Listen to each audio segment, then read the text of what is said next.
కాంగ్రెస్ ప్రభుత్వం రైతు వ్యతిరేక ప్రభుత్వం అని విమర్శించారు మాజీ మంత్రి హరీష్ రావు. ఖమ్మం జిల్లాలో 3 మంత్రులున్నా అభివృద్ధి శూన్యమన్నారు. మళ్లీ కేసీఆరే సీఎం కావాలనే మాట ప్రజల్లో వినిపిస్తోందన్నారు. రైతు రుణమాఫీపై ప్రభుత్వం మోసం చేసిందని మండిపడ్డారు. హెలికాప్టర్ రాలే, వరదలు వస్తున్నాయి, మేము చచ్చిపోతున్నాము, హెలికాప్టర్ పంపండి అంటే 3 మంత్రులు ఉన్నాయి, హెలికాప్టర్ రాక పాపం పిల్లలు వరదల్లో కొట్టుకుపోయినటువంటి పరిస్థితి.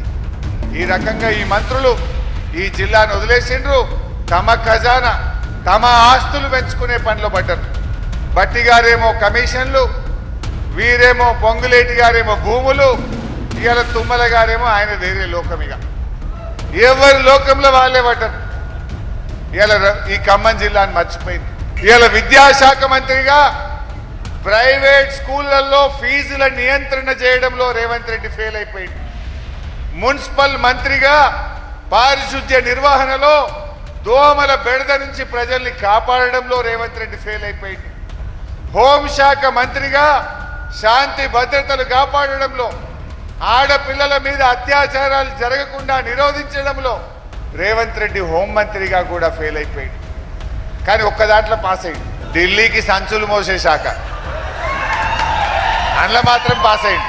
ఎవడన్నా పోలీస్ అధికారులు చట్టాన్ని అతిక్రమించి అధికార పార్టీ కాంగ్రెస్ నాయకులు చెప్పిండ్రని మా కార్యకర్తల మీద అక్రమ కేసులు పెట్టినా, మా కార్యకర్తల్ని ఒక్క చెంప దెబ్బ కొట్టినా అంతకంతకు అనుభవిస్తారు, జాగ్రత్త అని చెప్పి కూడా హెచ్చరిస్తా ఉన్నా. మీరేం భయపడద్దు.